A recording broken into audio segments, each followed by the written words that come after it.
오늘 말씀 보겠습니다. 마태복음 5장 9절입니다. 화평하게 하는 자는 복이 있나니 그들이 하나님의 아들이라 일컬음을 받을 것이며.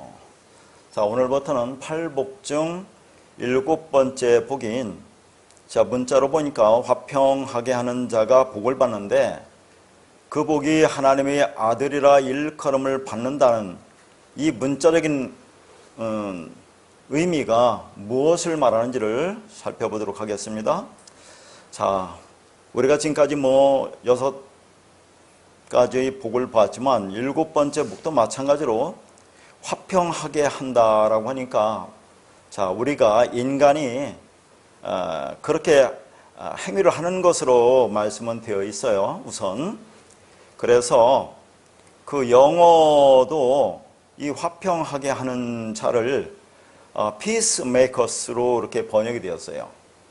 평화를 만드는 사람들이라는 그런 뜻이거든요. 그러니까 화평하게 하는 자라는 말은, 그러니까 문자적으로 평화를 만드는 자들, 화평하게 하는 자들이라는 그런 뜻이죠. 이 peacemakers를 보면, 그러니까 이제 우리가 지난날 신앙생활하면서 교회에서 이제 교인들 간에 또 다툼과 분쟁이 있죠. 또 가정에서 가족끼리 다툼과 분쟁이나 싸움이 있을 때 서로 간에 그 분쟁을 잘 조절하고 해결하여 화목하고 화평하고 평화를 이루는 자들이 되어야 한다. 그러면 그들이 하나님의 아들이라고 불려진다라고 우리가 문자적으로 그렇게 알고 있는 그 말씀입니다. 자, 과연 또 이 말씀은 무엇인가 하는 거죠. 성경은 하나님의 말씀이죠. 성경이 하나님의 말씀이라는 뜻은 사람은 하나님의 말씀을 이루어낼 수가 없다는 그런 말입니다. 하나님의 말씀은 하나님께서 다 이루어내신다는 그런 말이에요. 그러므로 성경에서 무엇을 하라 하지 말라는 말씀은 하나님께서 친히 이루어내신다는 말씀입니다. 이런 전제가 아닌 내가 주체가 되어 있는 상태로 이 말씀을 보면 어떻게 이해하고 적용을 하게 됩니까? 자, 우리가 화평하게 하는 사람이 되어야지. 그러면 그게 복을 받는 사람이 되는 것이고, 그래서 하나님의 아들이 된다고 여기는 것입니다. 그래서 내가 열심히 화평하게 하여 복을 받아서 하나님의 아들이 되어야겠다고 생각을 하죠. 자, 제가 지금 이렇게 말했는데 이게 맞는 말씀입니까? 자, 우리가 열심히 화평하게 해서 복을 받아서 하나님의 아들이 되어야겠다고 생각하는 것, 그러면 안 되죠. 우리는 하나님의 아들이 되어야 하는 겁니다. 하나님의 아들이어야 한다 그 말이에요. 자, 그러니까 이 하나님의 아들이라는 것이 이제 우리가 이제 그리스도라고 하는데, 그렇게 얘기를 하면 우리가 하나님의 아들이 되어야 한다, 우리가 그리스도가 되어야 한다, 그리스도다라고 하면 많은 사람은 왜 이렇게 불경한 소리를 하는지 그걸 잘 받아들이지를 못하고 힘들어합니다. 그런데 자, 이 구약에도 그런 말씀이 있어요. 이사야 42장 8절에 보면 나는 여호와니 이는 내 이름이라고 그래요. 하나님이 나는 여호와니, 이 여호와가 내 이름이라고 그렇게 말하거든요. 그 이름이 뭐라고 했습니까? 쉔, 말씀 진리라고 있죠. 말씀 진리 그리스도입니다. 그러니까 여호와가 그리스도라는 얘기예요. 성령이다 그런 얘기입니다. 신약으로 표현하면. 그러면서 또 이사야 43장 7절에 보면 내 이름으로 불려지는 그 모든 자를 내게로 오라고 그렇게 말해요. 내 이름으로 불려지는 자. 아까 이름이 뭐라고 했습니까? 여호와라고 했죠. 여호와, 말씀, 진리, 그리스도. 그러니까 그리스도라고 불려지는 자를 내게로 오라고 그렇게 얘기를 하거든요. 그리스도가 뭡니까? 하나님의 아들이에요. 구약에도 분명히 그리스도라고 너희가 불려진다, 여호와라고 불려진다, 그 이름으로 불려진다, 그 말씀 진리라고 불려진다라고 말을 하거든요. 그럼 우리가 하나님의 아들이 되어야 한다는 그 말입니다. 그런데 이 하나님의 아들이 된다는 거, 자, 우리가 그리스도가 된다는 거, 그리스도라고 하는 것을 왜 그렇게 힘들어하고 그렇게 얘기하면 왜 그렇게 불경스러운 얘기를 하느냐고 그렇게 생각하는 사람이 많아요. 그래서 지난날에 제가 신학을 하면서 공부했던 그런 목회자들을 거의 안 만나는데 어쩌다 한번 만나면 참 듣기 어려운, 듣기 싫은 그런 거북한 말을 합니다. 그 사람들은 입에 발린 말이 주의 종이에요. 자기들이 주의 종이다 그런 얘기입니다. 그러니까 주의 종은 어떻게 해야 된다라는 말을 그렇게 하는데, 그러면 주의 종이라는 것은, 자, 주님은, 하나님은 주인이고 자기는 종이니까 주종관계 아닙니까?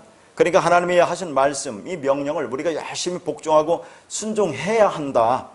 그렇게 하면 하나님으로부터 우리가 복을 받고 칭찬받고 천국 가고 상급받고 그런 개념으로만 받아들여요. 그분은 주인이고 나는 종이라는 개념으로 자꾸 받는다 그 말입니다. 근데 성경은 분명히, 자, 우리가 산상 이 설교에서도 하나님의 아들이라는 말이 나오잖아요. 우리가 하나님의 아들이 되어야 한다니까요. 우리가 그리스도가 되어야 한다고 구약에도 말씀하고 있습니다. 우리가 여호와가 되어야 된다는 얘기죠. 여호와라는 이름, 그 말씀, 그 진리로 우리가 불려지는 자들을 하나님 앞에 나오라라고 분명히 말씀하고 있어요. 그러니까 하나님의 아들이 된다는 그 복이 좀 추상적이죠. 현세의 복과는 괴리가 있습니다. 그래도 복이라고 하니까 내가 화평하는 자가 되어서 이런 복도 받아보려고 나서게 된다 그런 얘기예요. 그러면 안 되는 거예요. 우리는 하나님의 아들이 되어야 한다는 얘기입니다. 이런 식으로 접근하는 것을 뭐라고요? 인본주의 율법주의라고 하죠. 사람이 근본이 된 율법의 본성으로 이 말씀에 접근하게 되면 사람이 이뤄낼 수 있는 평화 이야기를 하게 된다 하는 얘기죠. 자, 그런 내용 중에 한 가지만 우리가 보겠습니다. 자, 여러분 성 프란시스코의 평화의 기도를 잘 알 것입니다. 부잣집의 아들로 태어나 아버지의 유산을 하나도 받지 않겠다고 자신의 모든 것을 다 버리고 집을 떠나 탁발수도승이 되어 평화와 사랑을 실천한 자로 성자의 지위에 오른 사람입니다. 그의 기도문이라고 알려진 내용은 이렇습니다. 자, 주여 저를 당신의 도구로 써주소서. 미움 있는 곳에 사랑을, 다툼 있는 곳에 용서를, 분열이 있는 곳에 일치를, 의욕이 있는 곳에 신앙을, 그리움 있는 곳에 진리를, 절망이 있는 곳에 희망을, 어둠의 빛을, 슬픔이 있는 곳에 기쁨을 가져오는 자가 되게 하소서. 위로받기보다는 위로하고 이해받기보다는 이해하며 사랑받기보다는 사랑하게 하여 주소서. 우리는 줌으로써 받고 용서함으로써 용서받으며 자기를 버리고 죽음으로써 영생을 얻기 때문입니다. 참으로 훌륭하고 감동적인 그런 기도입니다. 자, 이런 그런 기도, 평화의 기도라고는 이런 기도를 오늘날 많은 기독교인들이 나도 그런 자가 되어야 되겠다고 그렇게 성화론을 펼치는 사람들이 있지 않습니까? 그래서 이 땅에서 빛과 소금이 되어서 썩어져가는 세상을 그렇게 밝히겠다고, 깨끗하게 하겠다고. 자, 그런 것이 오늘날 기독교의 성화론주의자들이에요. 그러면 여러분 한번 생각해 보세요. 지금 제가 이 단어들을 읽었는데, 자, 여기 있는 이 단어들, 용어들이 어떤 느낌입니까? 이게 세상적인 그런 뜻인데, 그러면 이 프란시스코라는 이분은, 자, 여기 나오는 그런 용어들에 대해서 그러면 완전하게 그런 마음을 갖고 있었느냐 하는 거죠. 그 마음에는 미움이 없었을까요? 다툼이라든가 분쟁이라든가 의혹이 없었습니까? 그릇됨이 없었어요? 원망 불평이 없었을까요? 그 안에는 절망이라든가 슬픔 같은 것이 전혀 없이 완전한 상태로 지난시간에 말씀을 하면 마음이 청결한 자로, 깨끗한 자로, 흔들림 없이 평온하고 고요한 상태로 그런 삶을 살아갔겠느냐 하는 겁니다. 이게. 자, 이런 용어들이 이 땅의 개념이라고 한다면, 자, 성경에 나오는 용어들이 과연, 자, 그러면 이 땅의 개념과 같은 그런 말이냐 하는 겁니다. 자, 여러분 온유함의 대명사로 불리는 사람이 누구예요? 전에 한번 말씀드렸는데 모세죠. 모세를 뭐라 합니까? 지면에서 모든 사람보다 온유함이 더하다고 그래요. 그러면 이 온유함이라는 것도, 자, 여기 있는 이 프란시스코도 이런 온유함의 성품을 가졌다고 볼 수 있는 거 아닙니까? 모든 걸 참고 견디면서 그렇게 사랑을 베푸고 그렇게 용서를 하는 그런 삶을 살았으니까, 그러면 모세는 어떤 삶을 살았어요? 그러면 그게 온유가, 성경적인 그 온유가 이 땅의 개념이 온유라고 한다면, 부드럽고 온유하고 그런 성품이라 한다면 잘 알지 않습니까? 모세가 애굽에서 그 애굽 사람을 쳐 죽이고 도망가는 그런 삶을 살았고, 또 호렙산 반석에서 하나님이 한 번 지팡이를 치라고 하는데 화난다고 두 번 치는 그런 화를 내는 그런 모습을 보지 않습니까? 온유한 자가 그러느냐 하는 얘기죠. 아니, 자, 예수 그리스도를 한번 봅시다. 예수님이 이 땅에 와서 복음의 진리를 전했어요. 근데 그 진리를 깨닫지 못하고 여전히 율법적 행위를 하면서 그렇게 말하는 예수를 죽이려고 하는 그들에게 예수님이 얼마나 그렇게 불같은 화를 냈습니까? 얼마나 무서운 그런 이 땅을 개념으로 하면 욕을 하셨습니까? 성전에서 매매하는 자들, 장사하는 자들, 돈 바꾸는 자들 상을 들러보면서 불같이 화를 내셨잖아요.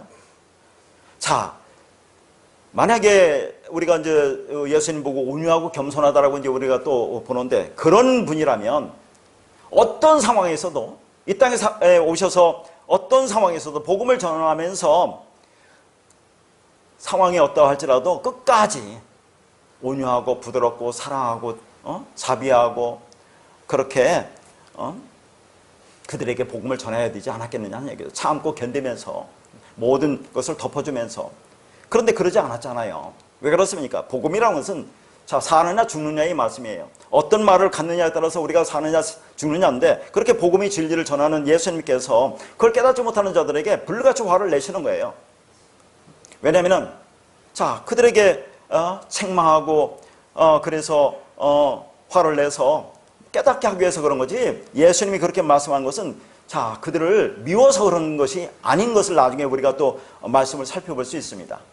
독사의 새끼라고 하는 그런 참 무서운 욕을 한 것이, 그 내용에는 자, 그들을 그렇게 무서운 욕을 했다는 것이 아니에요. 깨달아 알으라고 예수님은 그렇게 하신 겁니다. 어쨌든 간에 이 진리 복음을 전하면서 알지 못하면 그렇게 우리가 책망하고 화를 낼 수 있는 거예요. 알지 못하니까.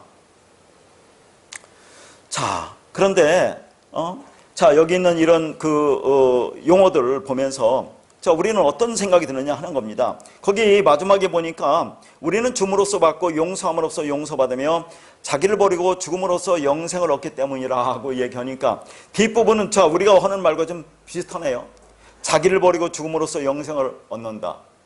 그러면 여기도 죽음이 나옵니다. 내가 죽음으로써 영생을 얻는다고 하는데, 그럼 이 죽음과 우리가 말하는 죽음과는 어떻게 차이 납니까? 자, 여기서 말하는 이 죽음이라고 하는 것은 여기에 나오는 용어들, 이 용어들을 실천하기 위해서 끝까지 참고 견디고, 자, 미워하는 것도 참고 그 안에 화나는 것도 참고 그렇게 견디면서 이런 것을 실천하기 위한 그 죽음을 얘기하는 거예요. 이 땅 여기서 이 죽음이라고 하는 것은. 근데 우리가 죽는다고 하는 그 죽음은 어떤 죽음입니까? 다나토스의 죽음, 다나토스.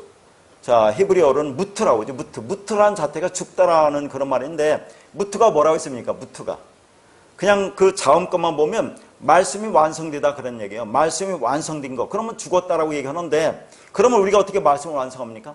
누가 말씀을 완성하세요? 예수 그리스도가 이 땅에 오셔서 예수로 죽고 육으로 죽고 율법을 부수고 저 율법을 진리로 완성하잖아요. 그래서 그분이 우리 안에 들어오시는 겁니다. 진리로. 그러면 우리의 신비에 그것을 새겨넣어서 우리로 하여금 이것이 무엇인지, 이 말씀이 뭔지를 깨달으면, 자, 그것을 내 마음에 품으면 그러면 우리도 말씀이 완성되는 겁니다. 어떻게 완성됩니까? 이 말씀을 진리를 깨달으니까, 아, 이 말씀은 우리가 행할 수 없는 말씀이구나. 하나님의 말씀, 성경 말씀은 하나님이 이루시는 거지 우리가 이루는 게 아니구라는 걸 깨닫는다 그 말이에요. 그걸 우리는 뭐라고 해요? 자, 그러면 내가 할 수 없는 거니까 그럼 나는 죽은 거죠. 그걸 뭐라고 합니까? 그걸 살았다고 하는 거예요. 근데 여기서 말하는 그런 죽음과 우리가 말하는 죽음은 전혀 다른 그런 용어다 그런 얘기입니다. 그래서 우리 가톨릭에서 보면, 자, 이분은 이제 성자라고 하잖아요. 성자의 반열에 올렸다고 하는데, 자, 우리도 성도라고 합니다. 성도. 그 성자의 성자나 성도의 성자나 성령의 성자나 다 같은 말이에요. 그러면 우리가 이 진리 말씀을 깨달으면 우리가 성자가 되는 거예요. 뭐 다른 게 있습니까? 근데 자, 가톨릭에서는 성자의 반열에 오른 사람은 천국에 들어갈 수 있는 점수를 초과했기 때문에 그 남은 점수는 자기 이름으로 기도하는 사람에게 넘겨줄 수 있다고 합니다.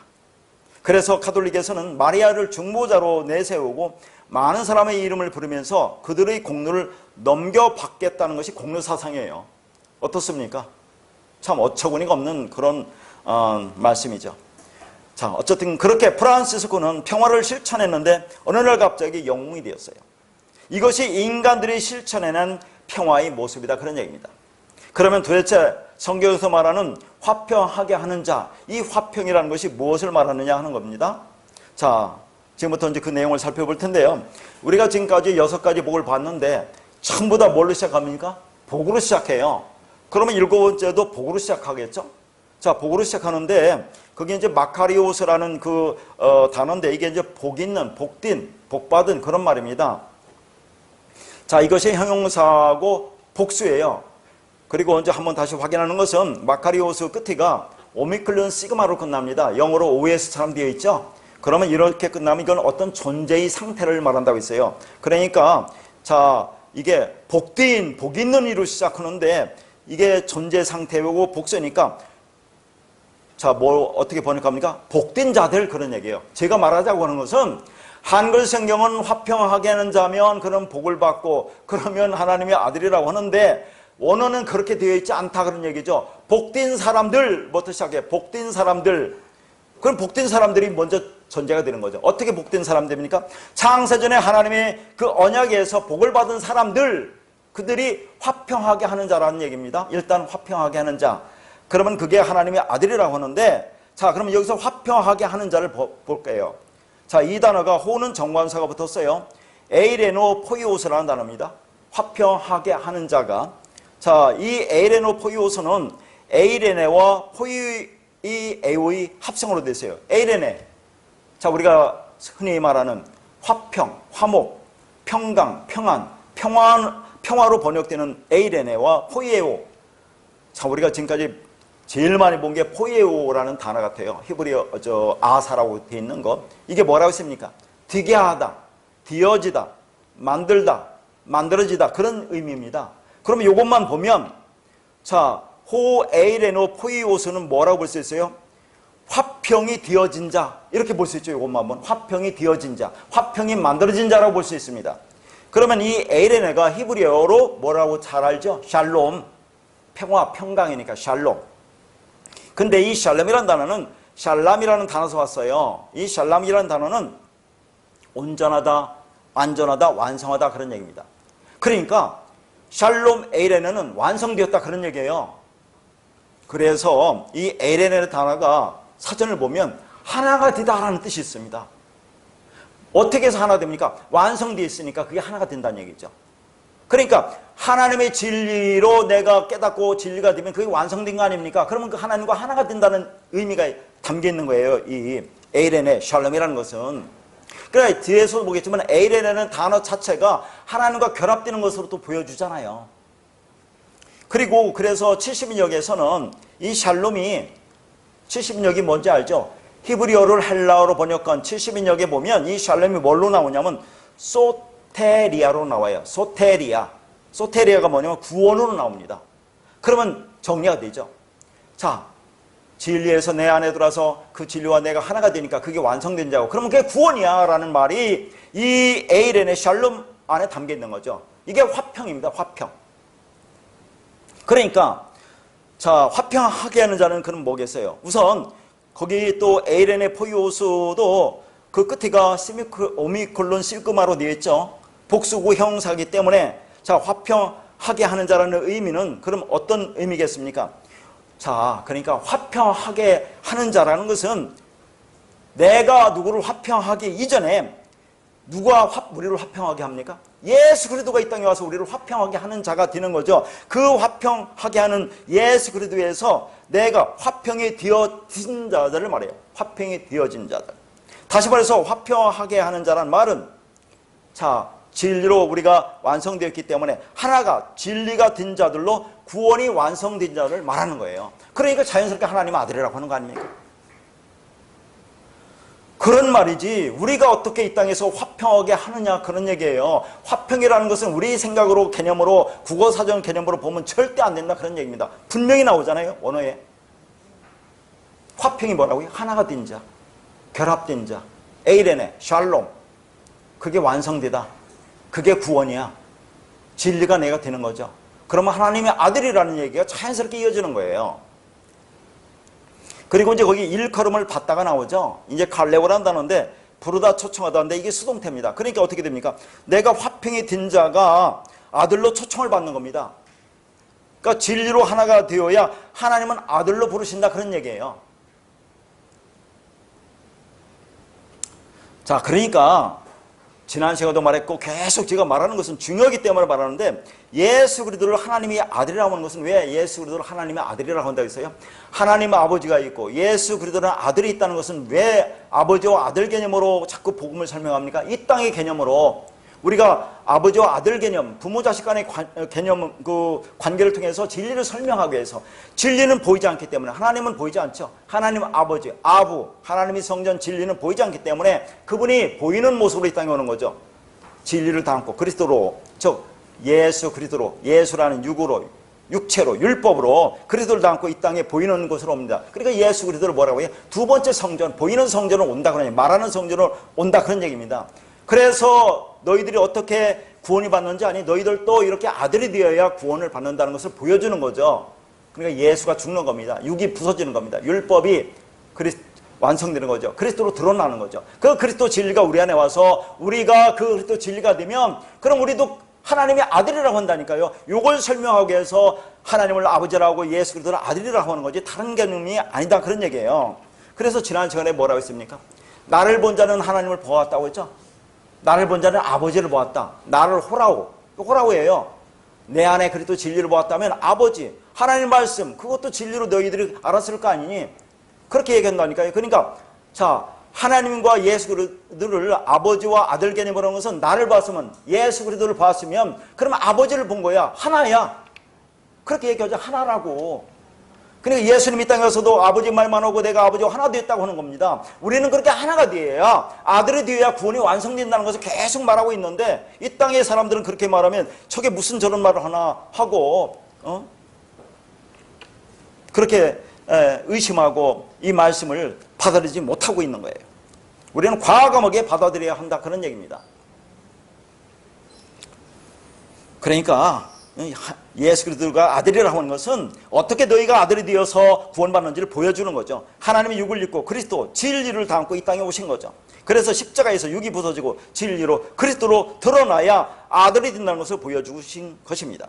그러니까 너희들도 이렇게 죽어야 진리가 되어 그리스도가 되어 아들이 된다는 것을 말하고 있는 거죠. 그게 십자가 죽는데 우리는 육신 생각 죽는다고 자꾸 하잖아요. 왜냐하면 그분이 육신 생각 죽는다는 걸 어떻게 보여줍니까? 그게 십자가에서 죽는 것으로 보여준다 하는 거예요.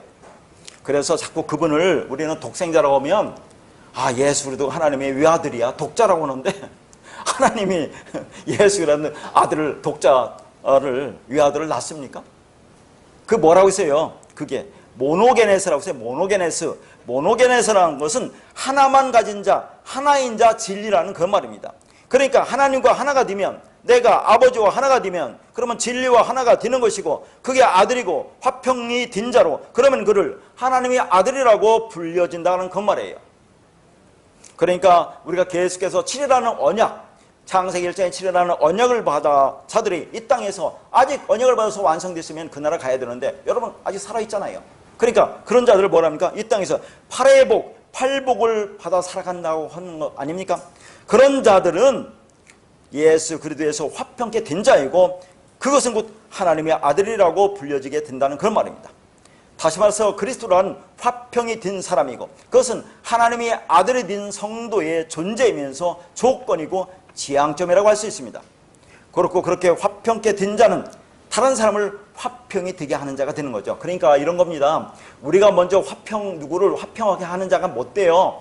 자, 우리가 계속해서 앞에서 봤지만 국률이 여기는 자는 국률이 여김을 받을 것이라는 것도, 우리가 누구를 국률이 여길 수 있는 존재가 아니죠. 그 예수 그리스도는 하나님의 진리가 들어서 우리가 국률이 여김을 받으면 그럼 우리가 국률한 자가 된다고 했죠. 우리가 진리가 된다고 했죠. 그러면 나중에 그 복음을 전하면 우리가 다른 사람을 국률이 여기는 자가 되는 것이랑 마찬가지로, 화평하게 하는 자는 예수 그리스도에 의해서 우리가 그 진리가 돼서 하나님과 하나가 되면 그럼 우리가 화평케 된 자죠. 그러면 여러분이 복음을 전하지 않습니까? 진리를 전해서 그분이, 그런 사람이 그 말씀을 깨달으면 우리가 화평케 하는 자가 된다는 순서가 그렇게 되는 거죠. 전혀 화평하게 하는 자가 안 된다는 말이 아니라 그건 자연스러운 흐름이에요.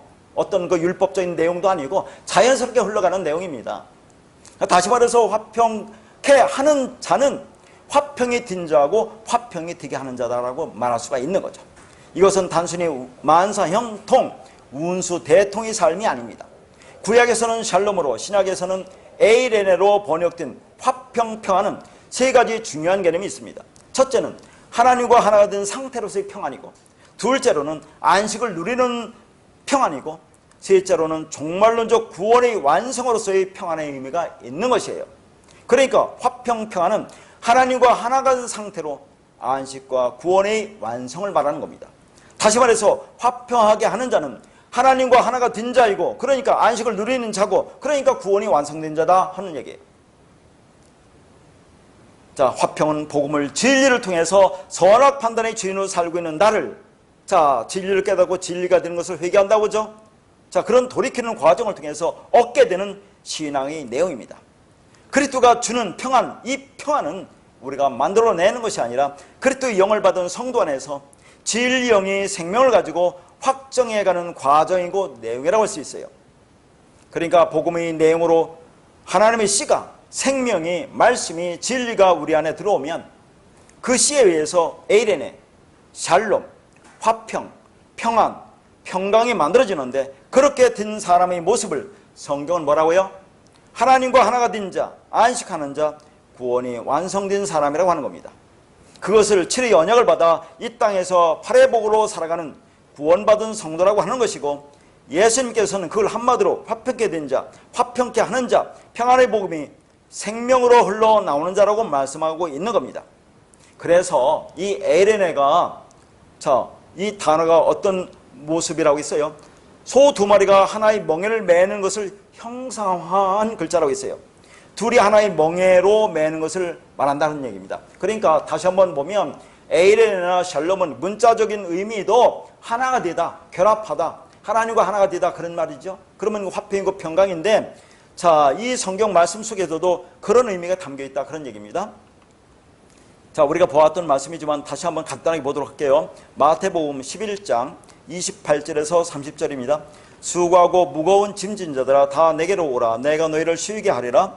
나는 마음이 온유하고 겸손하니 나의 멍에를 메고 내게 배우라.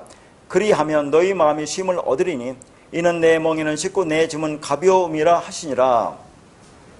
자, 이 에이레네를 볼 때, 화평, 평강을 볼 때 반드시 보는 그 성경 구절인데요. 자, 여기 보니까 여기 이제 멍에를 맨다는 그런 말이 나옵니다. 멍에가 나오잖아요, 멍에가. 그러니까 지금 예수님께서 율법이 수고하고 무거운 짐진 자들에게 내게로 와서 내 멍에를 매라고 하세요. 멍에를 매라고 합니다. 그런데 히브리 사람의 멍에는 소 둘이 한 짝, 한 계례로 매게 되어 있습니다. 그러니까 소 두 마리가 한 멍에를 맨다는 것은, 여기 멍에를 매라고 했으니까 그러면 누가 매는 겁니까? 예수 그리스도라는 소, 이 땅에 진리를 담고 온 하나님이신 예수 그리스도라는 소와 또 한 소가 있어야 할 거 아닙니까? 그러면 우리란 얘기죠. 나란 얘기죠. 그러면 예수 그리스도가 소면 나는 뭐가 됩니까? 내가 소가 돼야죠. 내가 뭐 말이 됩니까? 똑같이 소죠.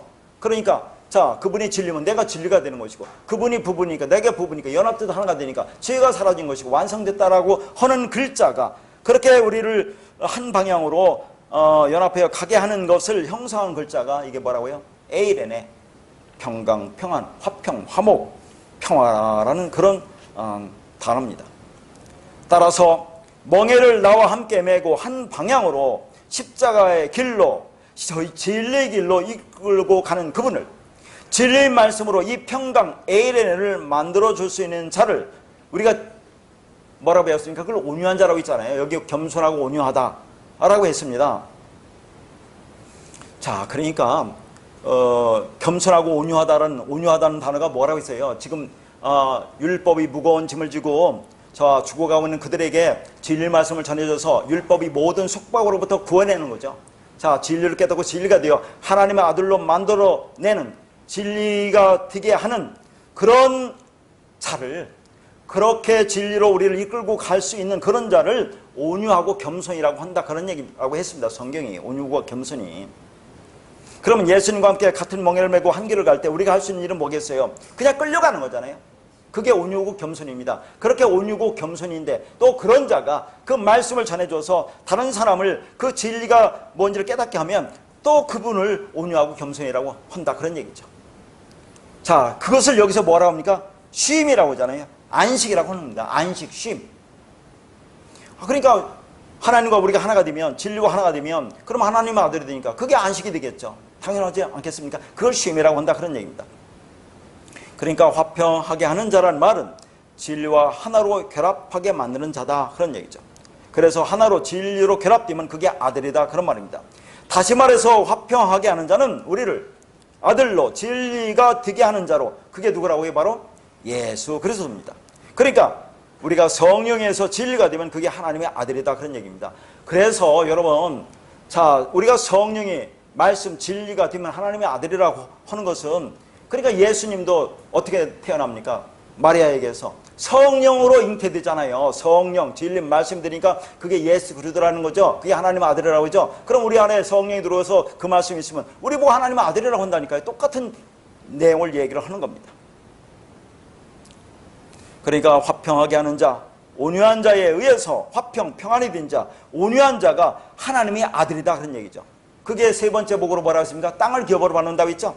그 나라를 상속받은 자, 즉 그 나라가 된 자, 그게 하나님의 아들 그리스도라고 하는 겁니다. 자, 그러면 지금 여기서 소가 나왔어요. 소가 나왔는데 성경에는 소가 네 종류가 나옵니다.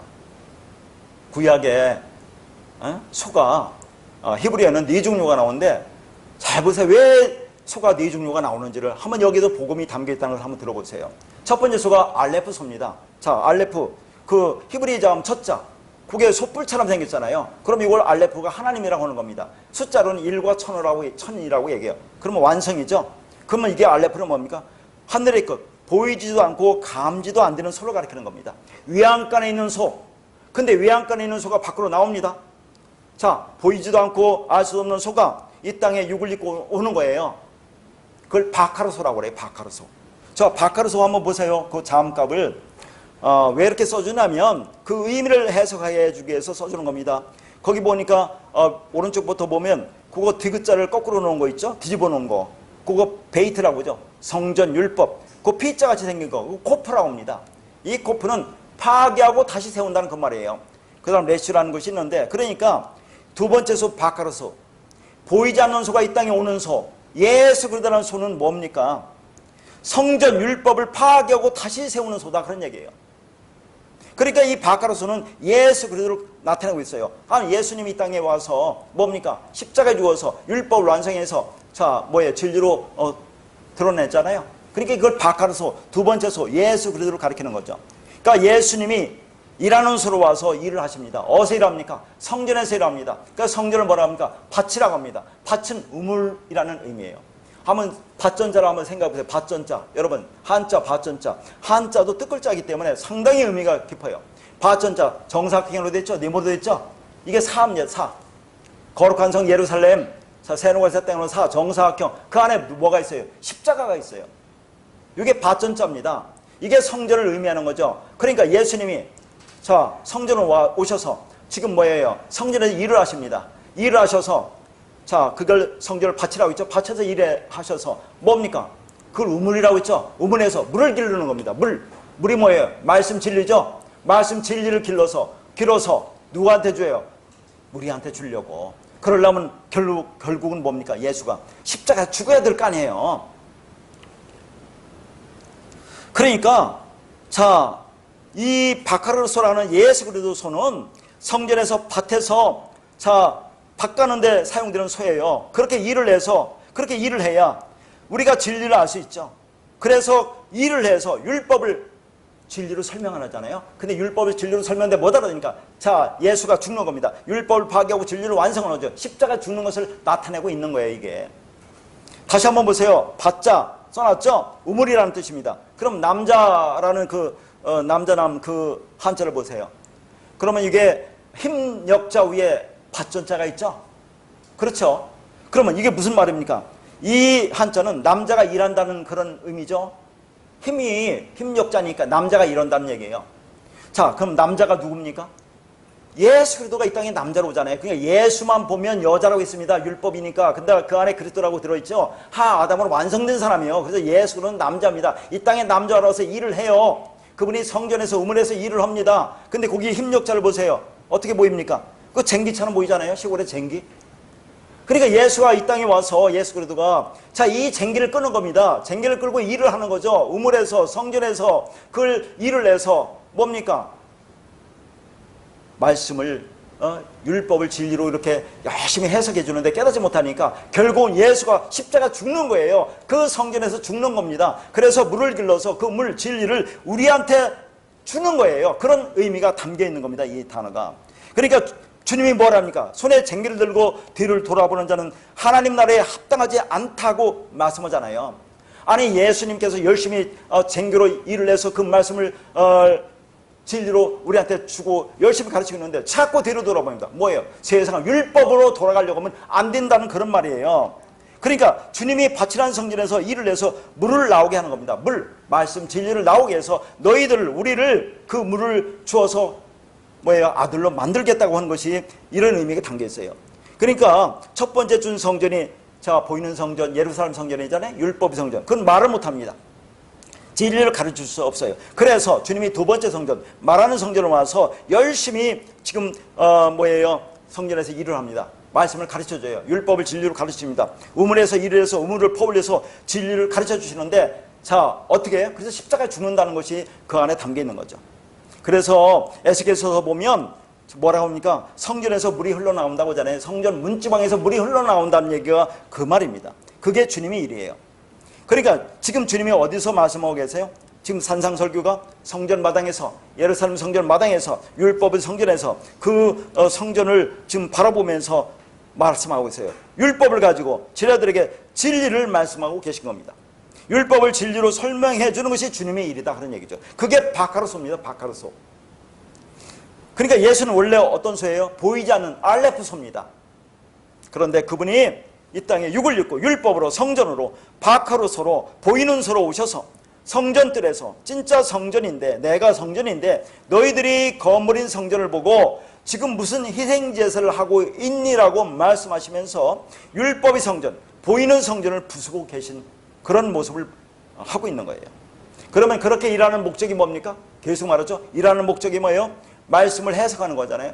율법을 진리로 해석하는 거니까 그게 세 번째 소로 쇼로소라고 해요. 쇼로소. 그 자음과 보세요. 쉬이라는 것과 레시로 되어 있는데 쉬는 해석하다 그런 얘기죠. 말씀을 해석하는 거다 그런 얘기입니다. 그렇게 일해서 율법을 말씀을 즉 진리로 해석한다 그런 얘기예요. 그러니까 성전에서 일을 해서 말씀을 진리로 해석해서 물 진리를 내면 그게 내 안으로 흘러 들어와 나를 진리가 되게 해주는 거죠. 그러면 그 진리의 물이 내 안에서 그 배에서 생수의 강이 흘러나오리라고 한 겁니다. 그러면 내가 하나님의 성전이 되는 거죠. 하나님 성전, 참 성전이 되는 거다 하는 얘기죠. 그게 네 번째 소, 토로소입니다. 자, 토로소 보세요. 그 자가 뭐냐면 이게 타우입니다. 히브리의 자음 첫 자는 알레프, 하나님이고 히브리 자음 마지막 자는 타우입니다. 이거 지금 보이는 거 타우, 토로라고 할 때 타우. 이게 십자가를 가리켜요. 이게 완성입니다. 보세요. 얼마나 히브리 자음이 정교한가. 하나님으로 시작해서 십자가로 완성하는 거예요. 첫 번째 자음이 알레프 하나님이고 마지막 자음이 타우, 십자가. 여기서 모든 것을 완성한다는 것을 보여주는 거죠. 이 히브리 자음이. 이게 토로스로 완성되는 겁니다. 네 번째 소, 니모 반뜻한 거룩한 성 예루살렘. 이 성전, 이 소로 완성되는 거죠. 근데 이 토로 올 때 이 기억자 같은 것은 제가 늘 레시는 시작하다는 것도 있지만 히브리어의 레시는 머리란 뜻의 머리, 말씀 머리. 그러니까 예수님께서 다 이루었다 하시고 머리를 숙이고 영혼이 떠나가다 올 때 그 머리, 그런 머리를 가리킬 때, 그러니까 이 머리는 예수님의 말씀을 또 가리키기도 해요. 그러니까 보이는 성전을 주신 뜻은 내 안에 그 성전을 완성하기 위해서입니다. 그렇게 성전이 완성된 것을 토로소라고 하는 거죠.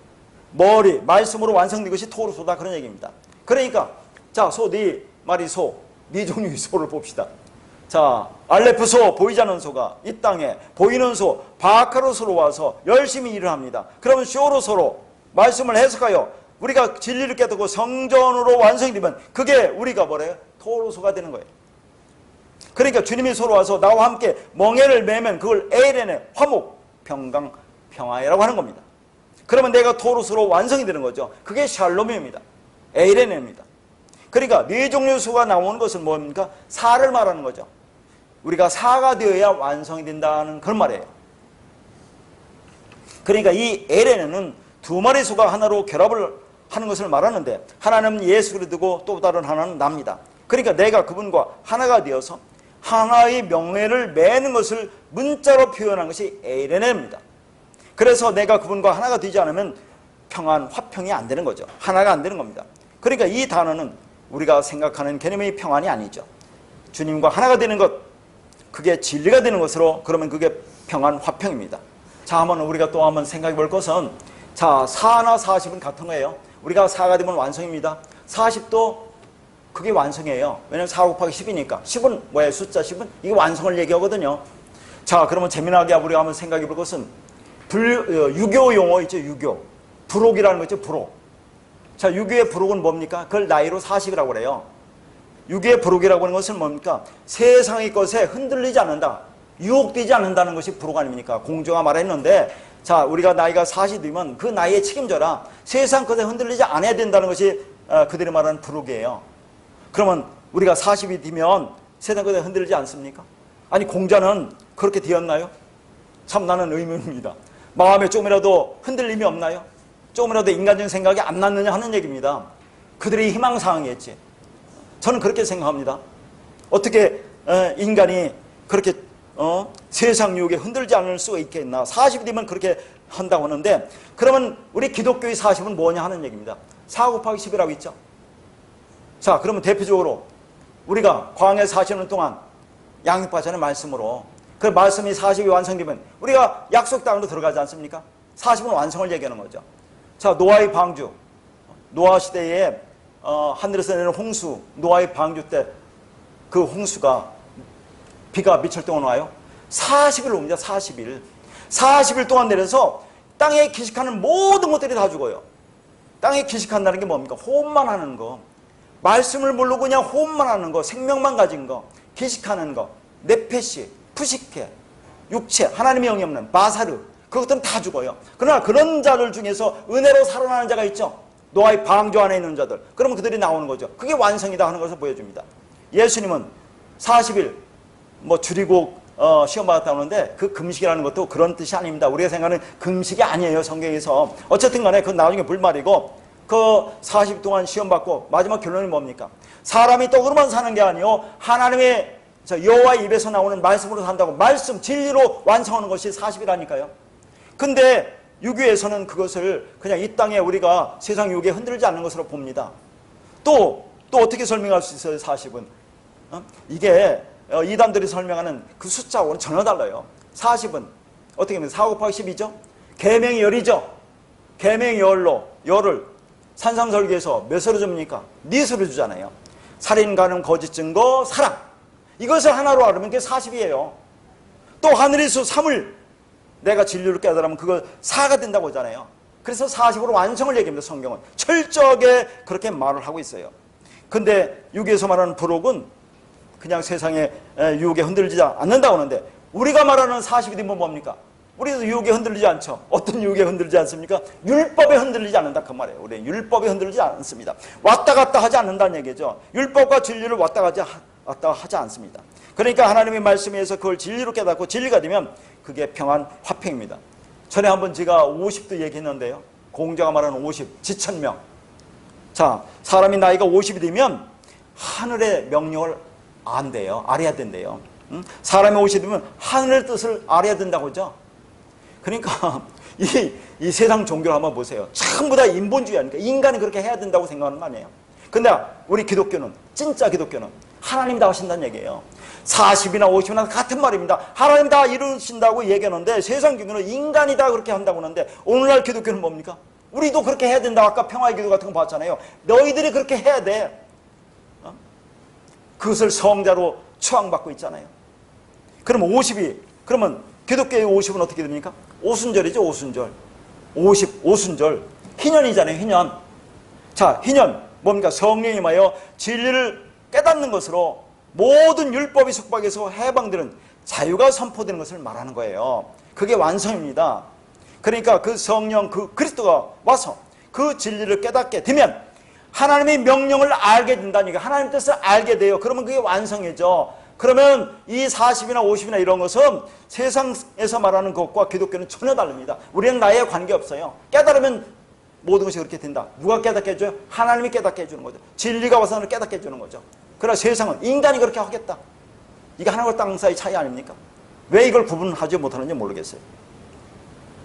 그러니까 화평하게 하는 자, 즉 그 평안을 주는 자는 주님이고, 그래서 주님이 주시는 그 진리에서 내가 진리를 깨닫고 진리가 되어 평안한 자가 되는 것이 복입니다. 평안을 가진 그 주님에서 그 평안이 되게 만들어진 자가 복입니다. 그런데 자, 사람의 마음은 대체로 비슷한 감정을 가지고 있죠. 그래서 우리가 아무리 진리를 알아 진리가 되었다고 해서 내 마음에 감정이 없어집니까? 내 마음이 평온하고 아무런 그런 잡념이 없어요? 무념무상입니까? 그렇지 않죠. 그러나 우리가 진리를 깨닫고 진리가 되어갈수록, 하나님과 하나가 되어갈수록 이 세상에 대해서, 이 사람에 대해서 조금씩 우리가 버리잖아요. 놓여짐을 보잖아요. 우리 가치관, 인생관, 세계관, 역사관이 바뀌기 때문에 조금씩 자, 그 세상에 대해서 우리가 놓게 된다는 겁니다. 물론 육을 입고 있는 한은 안 되지만 조금이라도 그 길로 가지 않겠느냐 하는 거예요. 자, 베드로후서 3장 13절에서 14절입니다. 우리는 그 약속대로 의가 있는 곳인 새하늘과 새 땅을 바라보도다. 그러므로 사랑하는 자들아, 너희가 이것을 바라보나니 주 앞에 점도 없고 흠도 없이 평강 가운데서 나타나기를 힘쓰라. 여기 평강이 나오네요. 이게 에레네입니다. 그러니까 평강은 어떻게 나타나요? 점도 없고 흠도 없으면 평강이 된다고 그래요. 그럼 점도 없고 흠도 없는 거 뭡니까? 점과 흠은 뭡니까? 율법이에요. 점과 흠은 율법. 자, 율법을 진리로 알았으니까 율법이 없어졌다. 점도 없고 흠도 없다, 그런 얘기입니다. 그러니까 점도 없고 흠도 없는, 즉 율법이 없어지고 진리 상태가 되니까 그게 하나님과 똑같은 진리가 되어 함께 멍에를 메고 가는 것이고, 그게 평강인 것입니다. 이젠 주님과 내가 한 멍에를 메고 같은 길을 가는 거니까, 그러면 같은 말을 하는 자 하나가 되는 거죠. 그러면 나도 토로스 하나님이 되는 거예요. 그게 연합이고 완성으로 그리스도가 된다 하는 얘기입니다. 그 상태를 뭐라고 여기서 새하늘과 새 땅이라고 분명하잖아요. 그게 구원의 완성이다 하는 얘기입니다. 평강이 뭔지 지금 분명히 보여지잖아요. 자, 그러면 구약의 말씀을 한번 보겠습니다. 레위기 3장 1절에서 5절입니다. 사람이 만일 화목제의 제물을 예물로 드리되 서로 드리려면 수컷이나 암컷이나 흠 없는 것으로 여호와 앞에 드릴지니 그 예물이 머리에 안수하고 희망문에서 잡을 것이요 아론의 자손 제사장들은 그 피를 제단 사방에 뿌릴 것이며, 그는 또 그 화목제의 제물 중에서 여호와께 화제를 드릴지니 곧 내장에 덮인 기름과 내장에 붙은 모든 기름과 두 콩팥과 그 위에 기름 곧 허리 쪽에 있는 것과 간에 덮인 꺼풀을 콩팥과 함께 떼어낼 것이요 아론의 자손은 그것을 제단 위의 불 위에 있는 나무 위의 번제물 위에서 살을지니 이는 화제라 여호와께 향기로운 냄새니라. 자, 여기 이제 화목 제물이 나오거든요. 화목 제물. 그 화목이라는 단어가 샬렘이라는 히브리어거든요. 이 샬렘은 자, 샬롬과 같은 단어에서 왔습니다. 샬롬. 그러니까 샬롬과 샬롬은 같은 단어예요. 샬람이라는 단어에서 왔다고 했죠. 저 하나가 되다, 완성되다. 그런 단어예요. 자, 그리고 제물이라는 단어가 제바우라는 단어인데 희생 제물을 얘기합니다. 근데 문법으로 보면 이게 연계형으로 같은 단어의 뜻이다. 무슨 말이냐면 화목과 제물이 같은 의미다. 그러니까 희생제물, 제바우, 희생제물에 의해서 우리가 화목이 된다 그런 얘기입니다. 하나가 된다. 그런 말을 하고 있는 거죠. 그러니까 화목제물이라는 제바우 셀렘은 화목의 희생제물, 하나님과 하나가 되게 하는 희생제물로 우리가 연합, 하나가 되게 하는 완전한 희생을 뜻합니다. 그러면 여기서 화목 제물은 누구를 가리키게 했어요? 자, 우리를 희생 제물에 의해서, 자, 우리를 하나님과 하나가 되게 하는 화목 제물은 누가 되는 거예요? 예수 그리스도죠. 그러니까 여기 소 나오죠, 소. 레위기 3장 1절에 보면 제물을 예물로 드리되 소로 드리려면, 그렇죠, 소. 이 소가 바카르소예요, 바카르소. 아까 얘기했죠, 바카르소 두 번째 소. 이 땅에 자 진리를 담고 와서 열심히 일을 하는 소. 그게 바카르소예요. 그게 예수 그리스도라는 소입니다. 그 희생 제물에 의해서 우리가 하나님과 화목하게 된다, 하나가 된다, 그런 얘기를 하는 거죠. 그러니까 화목 제물은 하나님과 하나님의 백성 간의 화목, 화평, 평안을 위해서 드려지는 제물에 관한 것이에요.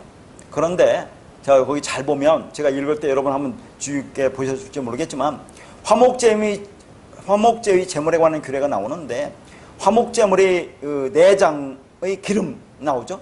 콩팥과 그 위에 기름이 나오죠. 그 기름이 나옵니다. 그리고 간을 덮고 있는 껍질을 하나님께 태워드리라고 그래요. 자, 이게 무슨 말인지 한번 생각해 보자는 얘기죠. 그러면 구약의 이 레기는 도대체 무슨 말을 하고 있느냐? 이런 제사를 열심히 드리라는 말을 하는 게 아니라 전부 다 예수 그리스도를 모형하고 있어요. 여기서 기름을 태워드리라는 게 왜 기름입니까? 누가 기름이에요? 기름 부음 받은 자 예수 그리스도 메시아죠. 그러니까 하나님은 제물로 기름 부음 받은 자 예수 그리스도만 받으신다는 그런 말이 이 안에 담겨 있는 거죠. 그렇다면 콩팥과 간은 왜 바쳐야 합니까? 우리 내장에 콩팥과 간밖에 없어요. 근데 하필이면 콩팥과 간을 바치라고 하잖아요. 태워드리라고 하잖아요. 그러면 콩팥과 간은 어떤 작용을 합니까? 해독작용을 하는 내장이에요. 그죠? 해독작용. 하나님의 기름 부음 받은 자가 하나님께 제물로 드려짐으로 말미암아 죄라는 독이 해독된다, 그런 얘기예요. 이게 그런 의미가 담겨 있는 겁니다. 그래서 하나님과 하나님 백성들 간에 화목이 하나됨이 성취되는 거예요. 이게 저희가 멀리 사라지는 거니까 연합되고 하나 되는 거죠. 이렇게 구약에 나오는 이 모든 것도 다 예수 그리스도를 가르치고 있는 거예요. 다른 걸 가르치는 게 아니라 무슨 제사제도를 얘기하겠습니까? 왜 하필이면 내장에서 콩팥과 간만 똑대어서 그걸 하나님께 태워드리라고 하느냐 하는 얘기입니다. 그렇게 예수가 화목제물로 드려짐으로 우리에게 화평을 선물해 주신 겁니다. 그러니까 화평평화는 우리가 느낌으로 감정으로 챙길 수 있는 것이 아니라 하나님이 이루어놓으신 완료의 상태예요. 그러니까 이스라엘과 하나님과의 화평, 하나됨은 이스라엘의 자격이나 조건이나 딤딤에 의해서 되는 것이 아니라 예수의 제물 드심에 의해서 성취된 겁니다. 그러한 하나님이 화평케 하심은 그 누구도 자신의 자격과 공로와 업적을 자랑할 수 없도록 만들어 보신다, 그런 얘기예요. 그러니까 이방이나 유대인이나 모두 예수의 피로 진리로 하나님과 하나가 되는 거죠. 그게 화평, 화목입니다. 그러니까 이 땅에서 여전히 이 말씀을 내가 지켜서 나의 공로와 업적과 자격 가지고 하나님 나라에 가려고 하고 하나님 아들이 되려고 하는 것은 무서운 얘기다 하는 얘기입니다. 전부 다 우리는 어떠한 자랑도 업적도 공로도 자랑할 수 없도록 그렇게 만들어 버린 것이 예수 그리스도라는 제물에 의해서 우리가 하나님과 화평이 되고 하나가 된다는 것을 말씀하고 있는 거죠. 따라서 희생 제사를 드리는 목적은 뭡니까? 나와 그리스도를 하나로 연합하게 하는 것으로 하나의 진리가 되게 하라는 거죠. 그러니까 희생과 화목은 같다고 있지만 포인트는 어디에 더 중요합니까? 희생의 포인트가 아니라 화목이 목적입니다. 하나가 되는 것이 목적이에요. 그러면 구약의 동물을 도륙하여 제물로 드리는 그 희생제사 있죠. 구약에 수많은 희생제사를 드리는 자들이 이 희생제사를 드림으로써 그리스도와 같은 멍에를 매는 연합으로 하나가 진리가 되었습니까? 진리를 깨달았어요? 아니잖아요. 그러니까 구약에서 짐승을 잡아 제사하는 그 희생제사가 짐승을 도륙하는 것으로 그들은 알고 있잖아요. 그러니까 끊임없이 그 희생제사만 드리고 있는데 하나님은 그런 것을 말하는 것이 아니라는 것을 분명히 나오잖아요. 이게 언어에 보면. 희생제물이라는 예수를 통해서 우리가 하나님과 하나가 되는 것, 그게 완성이요 구원이야. 이것을 구약부터 계속 말씀하고 있는데 인간은 원래 그런 것을 어떻게 봅니까? 하나님은 원래 그런 것을 말씀하신 것이 아닌데 우리 안에는 율법적 본성이 생내적으로 있기 때문에 그런 율법적 희생제들만 열심히 드리고 있는 거죠. 오늘날 똑같지 않습니까? 오늘날도 똑같아요. 우리 안에 그런 율법적 본성이 생내적으로 있기 때문에 모든 것을 문자로 보는 것이 그들한테 더 다가오는 겁니다. 그러니까 수많은 짐승들이 도살되는 성전 마당의 제단에는 피비린내가 진동합니다. 아니 지금 희생제사를 드리면서 그 의미를 깨달으라고 했는데 깨닫지 못하고 드리는 수많은 동물의 희생제사가 피비린내가 진동하는데 그걸 뭐라고 한다고요? 사망의 향기라고 한다고 했죠. 사망의 향기. 오늘날도 교회 나와서 그걸 깨닫지 못하고 오늘도 하나님을 예배한다고 하나님께 섬긴다고 하는 것은 전부 다 사망의 향기를 풀풀 풍기고 있는 그런 모습입니다. 그렇게 수많은 짐승을 도살하는 그 성전 마당에서 그 피를 가지고 그 짐승 피를 우슬초로 대제사장의 옷에 뿌립니다. 그 피가 마르면 덕지덕지 붙어있는 그 옷을 집에 걸어놓고 그걸 섬겼어요. 그들은. 그러면 그게 뭡니까? 예수의 죽음을 섬기는 것 같은 거예요. 그걸 우상숭배라고 하는 거죠.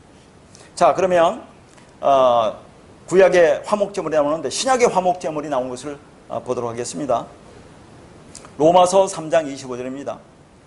이 예수를 하나님이 그의 피로서 믿음으로 말미암는 화목제물로 세우셨으니 이는 하나님께서 길이 참으시는 중에 전에 지은 죄를 관과하심으로 자기 의로우심을 나타내려 하심이니. 자, 이 말씀은 산상설교 18강에 할 때 앞뒤 말씀을 길게 해가지고 자세히 본 말씀입니다. 너무 어려워요, 이 말씀이. 근데 우리는 오늘은 자, 다 말씀드린 거기 때문에 화목제물이라는 것이 무엇인지만 간단히 보고 넘어갈 텐데, 자, 화목제물이 지금 뭡니까? 예수 그리스도를 화목제물로 드렸다는 거죠. 하나님과 하나님 백성들의 화평을 위해서 드려진 제물이 예수 그리스도라는 얘기죠. 이게 하나님의 아들이라는 얘기죠. 근데 그 화목제물이라고 번역된 단어가 헬라어로는 휠라스테리온이라고 있어요. 이 휠라스테리온이라는 것은 예수 그리스도를 직접 가리키는 말은 아니에요. 이 말은 법궤 위에 씌운 자 속죄소를 가리키는 단어라고 했죠. 화목제물이 예수 그리스도라는 제물을 직접 가리키는 게 아니라 아까 구약의 희생제물은 예수 그리스도를 나타내지만 여기 단어는 직접 가리키는 단어는 아니고 법궤 위에 씌운 자 속죄소를 가리키는 단어입니다. 그러면 이 법궤 위에 속죄소에 누가 있어요? 거기에 예수 그리스도가 거기 서 있는 겁니다. 그래서 그 예수 그리스도를 이제 화목제물로 세웠다고 얘기하는 거죠. 그러니까 하나님께서 이 예수를 속죄가 일어나는 유일한 장소인 시은자 앞에 세우셨는데, 그것은 시은자 밑에 인간들의 추악한 죄가 예수에서 가려져 있다. 다른 말로 예수의 피가 그 시은자를 덮고 있다는 그런 말이라고 있어요. 그러니까 인간들의 모든 죄를 법궤 뚜껑이 덮고 있죠. 거기에 뭐가 있다고 있습니까? 법궤 안에 뭐가 있다고 있어요? 아론의 쌓는 지팡이, 십계명 돌판, 만나 항아리, 전부 다 말씀드린 겁니다. 그 법궤 뚜껑 위에 예수가 서 있는 겁니다. 하나님은 아들을 예수 그리스도만 보신다 하는 얘기죠. 그래서 그 법궤 뚜껑 위에 있는 예수라는 제물의 피가, 진리가, 그리스도가 부어지는 것이고 거기에서만 속죄가 일어나는 겁니다. 그러면 이제 세 번째 제물인 그리스도와 연합이 되어 우리가 하나님의 아들이 된다는 것을 여기서 보여주고 있는 거예요. 자, 그러면 또 한 가지 우리가 볼 것은, 자, 지금 이건 샬롬을 우리가 보기 때문에 이 샬롬에 관해서, 자, 열왕기상 9장에 보면 여러분 성전을 완성한 사람이 누구죠? 열왕기상 9장에 성전을 누가 완성했습니까? 구약의 성전 솔로몬이 완성했잖아요. 다윗 때는 그 모든 성전을 만들 그런 재물을, 재료들을, 그것을 다 준비한 것이고 그 아들 때 완성했죠. 자, 여기서 우리가 이제 샬롬 평강이라는 걸 한번 보겠는데, 자, 여러분 다윗은 이새의 밑째 아들이에요. 다윗이 이새의 밑째 아들인지 아세요? 자, 이게 이제 되게 모순되게 나왔습니다. 성경에는. 사무엘상 16장 10절 한번 꼭 읽어보세요. 자, 여기 보면 뭐냐면은 하나님이 사울을 버리십니다. 그러니까 사무엘을 통해서 뭐라고 하냐면, 이새의 아들 중에 내가 한 왕을 보았으니까 그 가서 이새의 아들을 좀 내 앞으로 데려와라, 그런 얘기를 해요. 사무엘이. 그래서 이새에게, 그러면 이새가 이제 아들을 쭉 내보내잖아요. 첫째 아들이 누굽니까? 엘리압이에요. 두 번째 아들이 아비나답입니다. 세 번째 아들이 삼마예요. 아니다. 그리고 나서 7째까지 다 지나갔다고 그래요. 더 이상 없니? 한 아들이 있습니다 라고는 그 아들이 이제 다윗이거든요. 그러면 아들이 여기서는 다윗이 8번째 아들이 되죠. 근데 역대상 2장 15절에 가면 이게 이제 이스라엘의 족보가 나옵니다. 이 족보에 이세의 아들들이 쭉 나오는데, 첫째가 이제 분명히 뭐 똑같이 엘리압, 두 번째가 아비나답, 세 번째는 시므아로 나와요. 그러니까 삼마가 시므아라는 얘기죠. 그리고 7번째가 다윗이 나옵니다. 그러면 성경이 잘못된 겁니까? 어떻게 생각하세요? 아니, 사무엘상 16장에는 다윗이 8번째 아들로 그렇게 묘사되어 있고, 역대상 2장에 이스라엘 족보에는 다윗이 7번째 아들로 기록되어 있는데 이게 무엇이냐 하는 겁니다. 성경이 잘못되느냐 하는 거죠. 제가 생각할 때는, 자, 분명히 이새가 8명의 아들을 낳았지만 족보에 들어가지 못할 자가 있는 거예요. 뭐 죽었다든가. 그래서 7으로 나오는 겁니다. 그러니까 다윗이 7번째 아들로 되는 거죠. 족보가 정확한 거죠. 그렇지 않겠어요? 8명이 낳는데 그 한 아들은 누군지는 모르겠지만 족보에 못 올라가는 겁니다. 뭐 크면서 죽었던지 어떤 문제가 있지 않았겠나 하는 거예요. 그러니까 7입니다. 그러니까 여기서 제가 강조하는 것은 다윗은 이세의 7번째 아들이다. 7이 중요한 거 아닙니까? 일곱, 안식, 완성이죠. 자, 그 안식 완성, 일곱으로 완성됐는데, 자, 그가 죽으니까 누가 나옵니까? 솔로몬이 나오죠. 8이 나옵니다. 그러니까 다윗이 일곱으로 언약으로 완성돼서 부음 받았더니 8, 솔로몬이 나온다 그런 얘기죠. 그러면 늘 얘기지만 7과 8은 뭐예요? 다릅니까? 7과 8은 똑같아요. 7로 죽고 8로 산다고 했잖아요. 예수님이 7일 동안 땅속에 있는 것은 뭐예요? 그게 안식이잖아요. 모든 율법을 진리로 완성하는 그 안식인데, 그래서 그가 부활하면 이 땅에서 우리가 8로 사는 거니까 7과 8은 같다고 했어요. 그러니까 다윗이 7이 기름 부음을 받으면 완성이 되는데, 그게 누구예요? 솔로몬. 솔로몬이 누굽니까? 샬롬. 솔로몬의 이름이 히브리어로 셀로몬인데, 이것은 평강 평화를 나타내는 샬롬에서 왔어요. 그러니까 솔로몬은 샬롬과 똑같은 겁니다. 그러니까 솔로몬에서 성전이 완성되는 거죠. 그런데 하나님은 솔로몬을 뭐라고 또 얘기하죠? 사무엘하 2장 12장 25절에서 여디디아라고 그래요. 여디디아는 뭡니까? 하나님의 사랑을 입은 자라고 하죠. 하나님의 사랑을 입으면 그게 하나님의 성전으로 완성된다는 겁니다. 하나님의 사랑을 입은 게 뭐예요? 아, 하나님의 진리를 내가 받으면 하나님과 하나가 되니까, 그러면 그게 하나님의 성전으로 완성되는 거 아닙니까? 진리가 되는 거. 그게 뭐예요? 솔로몬, 샬롬, 평강이다 그런 얘기입니다. 그러니까 구약의 솔로몬은 샬롬 평강의 모형이잖아요. 예수 그리스도의 모형이니까. 그러나 진짜 하나님에 의해서 성전이 완성되었을 때, 즉 예수가 죽고 그리스도로 부활했을 때, 그걸 진짜 평강이라고 하는 거죠. 솔로몬은 예수의 모형이에요. 근데 예수 그리스도가 이 땅에 와서 예수 죽고 그리스도로 부활했을 때, 그걸 진짜 평강이라고 한다 그런 얘기입니다. 이제 이게 진리가 완성됐구나, 하나님 뜻이 언약이 완료됐다고 했을 때 그걸 평강 안식이라고 하는 것입니다. 그리고 그 평강에 의해서 평강으로 존재하게 되는 게 교회예요. 우리예요. 그래서 예수님이 부활하셔서 너희가 평강이다라고 말씀하셨습니다. 그랬더니 제자들이 예수님의 말씀이 무슨 뜻인지 처음에는 못 알아듣습니다. 왜요? 자, 예수가 부활해서 평강이라고 얘기하지만 아직 그리스도 진리로, 그리스도 영으로, 성령으로 임하지는 않았잖아요. 그래서 아직 그 의미를 처음에는 못 알아듣습니다. 자, 요한복음 20장 19절, 그 다음에 21절에서 22절, 26절을 보겠습니다. 이날 곧 안식 후 첫날 저녁 때에 제자들이 유대인을 두려워하여 모인 곳의 문을 닫았더니 예수께서 오사 가운데 서서 이르시되 평강이 있을지어다. 첫 번째 평강이 있을지어다 합니다. 그 다음 21절에 예수께서 또 이르시되 너에게 평강이 있을지어다. 두 번째 평강이 있을지어다라고 얘기해요. 그러나서 아버지께서 나를 보내신 것 같이 나도 너희를 보내노라. 22절, 이 말씀을 하시고 그들을 향하여 숨을 내쉬며 이르시되 성령을 받으라. 26절, 여드레를 지나서 제자들이 다시 집 안에 있을 때 도마도 함께 있고 문들이 닫혔는데 예수께서 오사 가운데 서서 이르시되 너에게 평강이 있을지어다라고 하시고, 평강이 몇 번 나옵니까? 3번 나옵니다. 여기서 평강이 오늘 본문의 화목, 화평, 평안이라고는 에이레네입니다. 그러니까 예수님이 부활하신 후에 제자들을 만나서 3번 평강이 있을지어다라고 말씀해요. 왜 3번입니까? 3은 완성이잖아요. 제가 얼마나 3에 대해서 말을 많이 합니까? 그러니까 우리가 말하는 이 성경이 정확하게 보는 거예요. 왜 전부 다 3이냐 하는 얘기입니다. 잘 생각하면 보세요. 3은 완성입니다. 그러니까 평강 에이레네가 이게 완성된다는 걸 보여주는 거죠. 이제 예수님 부활하니까 이게 평강이야 를 완성을 보여주는 겁니다. 그러니까 결국 예수께서 하신 말씀을 한마디로 말하면 평강 에이레네입니다. 주님과 내가 하나가 되게 하는 거, 그게 이 땅에 주님이 오신 목적이에요. 근데 살아있을 때는 예수니까 그 육으로 우리는 들어올 수 없으니까 죽고 부활해서 이 평강을 완성하시는 거죠, 이들에게.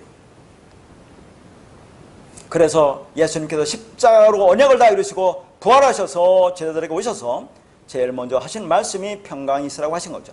그러니까 성령께서 평강이 제일 중요하다고 할 수 있는 거죠. 주님이 이 땅에 오신 목적은 평강, 우리를 하나로 만들기 위함입니다. 하나가 된다는 것은 우리가 새로운 생명으로 탄생되었다는 것이고, 그리고 그때부터 성숙이 시작된다 하는 얘기죠.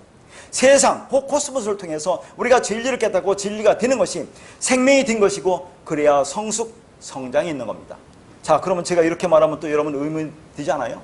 아니, 우리가 하나님과 진리가 하나로 돼서 우리가 평강, 화목, 화평이 됐어요. 하나님과 하나가 됐어요. 하나님의 아들이 됐어요. 그걸 안식이라고 하는데, 이때부터 성숙, 성장이 일어난다고 제가 말했다 그 말입니다. 아니, 완성되는데 무슨 또 이제 성숙, 성장이 있는 거야? 그렇게 생각할 수 있잖아요. 자, 제가 늘 말하는 애굽에서 광야에서 가나안이라는 이 3의 과정은 자, 이것이 어떻게 너희들이 구원이 이루어지는가를 보여주는 거지, 이것을 물 베듯이 베듯이 이렇게 딱딱 구분할 수 있습니까? 뭐 자르듯이. 그러니까 애국과 광야와 가나안이 이 땅에 혼재되어 있다는 것을 말하는 거죠. 한번 볼까요? 가나안이 뭡니까? 가나안이 들어가니까 젖과 꿀이 흐르는 땅이라고 하죠, 분명히. 그럼 젖과 꿀이 흐르는 땅은 어떤 땅입니까? 가나안 땅이. 젖은 뭐예요? 일반적으로 젖은 율법이라고 얘기하는데, 어릴 때는 젖만 먹는다고 하는데, 여기서 젖은 그런 젖이 아닙니다. 기름을 얘기하는 거예요. 가장 좋은 기름을 얘기하는 겁니다. 그럼 율법은 뭐예요? 꿀은 뭡니까? 율법이죠.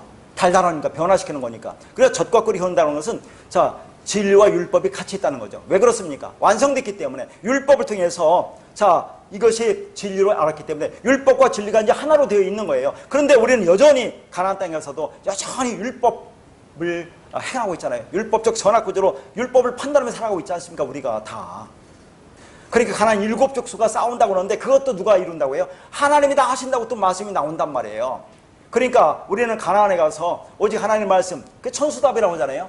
가나안 땅은 하늘에서 내려주는 비만 우리가 바라보는, 진리만 바라봐야 되는데, 우리는 그렇지 못해요. 여러분이 이 진리를 깨닫고 내가 지금 가나안 땅, 약속 땅이 있다고 생각한다면 오직 하나님 모든 것을 하나로 보고 삽니까? 여전히 둘로 보고 살잖아요. 그걸 말하는 겁니다. 자, 그래서 가나안이 또 어떤 뜻이 있는지 아세요? 장사하다, 거래하다는 뜻이 있어요. 가나안 뜻이 장사하다, 거래하다. 그게 무슨 말입니까? 뭘 장사하는 거예요? 이 상업적인 장사를 말하는 게 아닙니다. 율법을 가리키는 율법. 율법을 여러분이 열심히 행하는 것은 그게 하나님과 거래하는 거예요.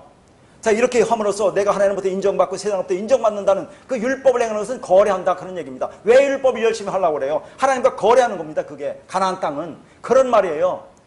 그래서 자, 이 노아의 아들이 셋이죠. 누구입니까? 셈, 함, 야벳. 셈 말씀 진리라고 했죠. 그럼 함은 뭐라고 했습니까? 제가 창세기 뒤에 마지막 그 부분에 가면, 거의 마지막 부분 하면 그 함을 뜨겁다라는 말로 해서 제가 이렇게 해석을 했는데, 함의 그 자음값은 뭐냐면 그게 mem과 헤트로 되어 있어요. 헤트는 죄에 갇혔다는 얘기예요. 죄에 갇혀 있는 거, 율법입니다. 그러니까 셈은 진리고 함은 율법이에요. 그 함의 아들이 4명이 나오죠. 구스, 미스라임, 붓, 가나안. 이들이 다 어디를 배경으로 살았습니까? 아프리카를 배경으로 살았어요. 그러면서 미스라임이 애굽입니다. 여기서 나온 게 가나안이에요. 그러면 이스라엘 백성이 애굽에 나와서 어디로 갑니까? 광야로 또 가나안으로 간다니까요. 가나안에서 나와서 가나안으로 갑니다. 아브라함이 하나님 약속 땅 가나안에 왔죠. 애굽 갔다 또 가나안에 온다니까요. 이것을 말하고 있는 거죠. 우리는 완성됐다고 하지만 여전히 이 땅에서 이 말씀으로 양육받고 있는 그런 단계라고 그렇게 생각해야지. 나는 진리를 깨달았으니까 이제는 모든 게 완성됐어. 나는 교회 가지 않아도 되고 마음대로 할 수 있으면 안 된다는 거예요. 죽는 날까지. 우리가 육을 입었기 때문에 죽는 날까지 이 말씀으로 완성된다는 거, 이 말씀으로 양육받고 간다는 것을 이렇게 지금 성경도 보여주고 있다니까요. 가나안이라는 것이 다른 게 아닙니다. 어떻게 할 것이냐, 그런 얘기예요. 그 가나안이라는 것이. 자, 그래서 여기 보니까 예수님께서 평강이 있을지어다 하고 숨을 내쉬며 성령을 받으라고 하죠. 그러니까 히브리어 샬롬이라고 하는 것은 호흡과 관계 있는 단어예요. 자, 여기 성령을 받으라고 합니다.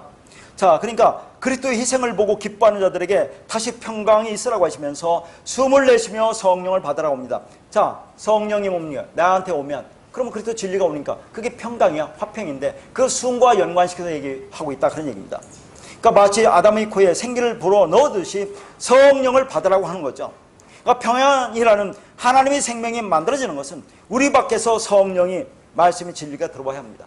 성령이 불가항력적인 은혜로 우리 안에 임해야 된다는 얘기죠. 예수님이 진리 영인 그리스도를 품고 이 땅에 말씀으로 오셨습니다. 그래서 예수로 죽고 육으로 죽고 그리스도로, 그 진리 영으로, 성령으로 우리 안에 들어오면 그 생명, 그 말씀, 그 진리에서 내가 장악당하여 끌려가는 삶의 내용이 있는 거죠. 그래서 우리 안에 조금씩 이 세상에 대해서 놓여가는 그런 자신을 보게 된다, 그런 얘기입니다. 자, 그러니까 여기 평강이라는 말을 조금 쉬운 개념으로 바꾸면 쉼이라고 할 수 있어요. 쉼, 안식. 평강의 안식이라고 있잖아요. 그러니까 가쁜 숨을 몰아쉬다가 그런 숨을 내쉬게 되는 상태로의 전환에 쓰이는 단어입니다. 바로 이 상태를 평강이라고 하는 거죠. 이 세상에 태어나는 모든 인간들은 자신의 안위와 행복과 기쁨을 자신들의 힘과 노력으로 쟁취해내야 하기 때문에 태어나면서부터 죽는 날까지 가쁜 숨을 몰아쉬며 바쁘게 살아갈 수밖에 없어요. 그건 세상에는 진짜 평강이라는 것이 있을 수 없다는 것을 말하는 겁니다. 그러니까 진짜 평강은 나 위에 어떤 존재에서, 누구요? 예수 그리스도에서 내가 이루려고 하는 모든 것이 완료됐을 때, 하나님과 하나가 되고 연합됐을 때, 진리가 됐을 때, 그 완료된 상황에서 비로소 내가 숨을 고르게 쉬는 상태를 말한다고 하는데, 언제 그렇게 됩니까?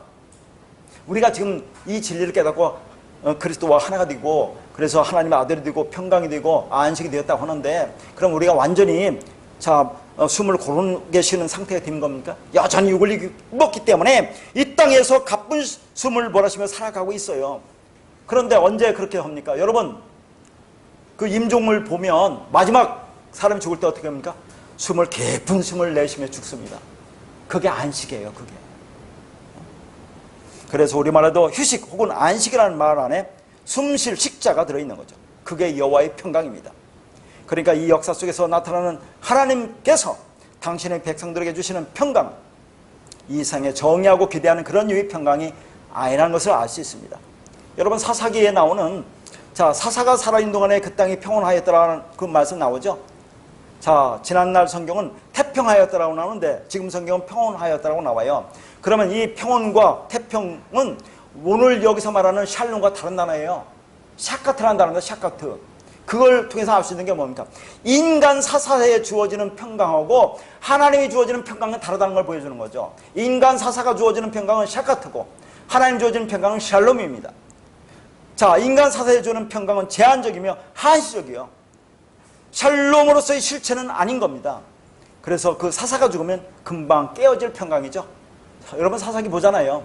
사사기를 보면 인간이 어떻다는 것을 가장 적나라하게 알 수 있는 것이 사사기입니다. 그러나 예수 그리스도에 의해서 주어진 평강은 영원한 것이며 완전한 것입니다. 그래서 이제 마지막으로 21절에 주님께서 뭐라 하냐면, 아버지께서 나를 보내신 같이 나도 너희를 보내려고 한다고 그런 얘기죠. 그러면 주님께서 우리를 보내려면 어떻게 보냅니까? 우리가 어떻게 돼야 돼요? 평강이 돼야 돼요.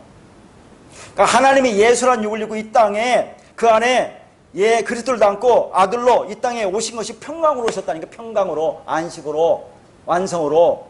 그러니까 그분이 나를 보내려면 내가 그분과 하나가 된 평강이어야 한다 그런 얘기죠. 어디로 보냅니까? 늘 얘기지만 광야로 보낸 거죠. 광야 교회로. 광야는 뭡니까? 성전을 통해서 보면 성소에 성소 들어가서 말씀을 받는 거죠. 성소가 뭐가 있는지 알죠? 그래서 우리가 양육을 받는 겁니다. 그래서 우리가 하나님의 말씀으로 양육을 받으면서 조금씩 진리가 되어 성장해 가는 거죠. 그러니까 성령임에서 7이라는 하나님의 언약을 받아 팔로 살아가는 성도를 복받은 자라고 하는 것이고, 그 복의 내용이 곧 화평이 진리가 되는 것으로 그걸로 하나님이 아들이라고 하는 겁니다. 다시 말해서 복음의 진리가 우리를 하나님과 하나가 되게 하여 안식하게 하고 구원을 완성하는 겁니다. 그렇게 하나님의 영역에서 진리를 깨닫고 진리가 되어 하나님과 하나가 된 자를 화평케 된 자라고 하는 거죠. 그게 하나님의 아들입니다. 그런 은혜가 있기를 바라겠습니다.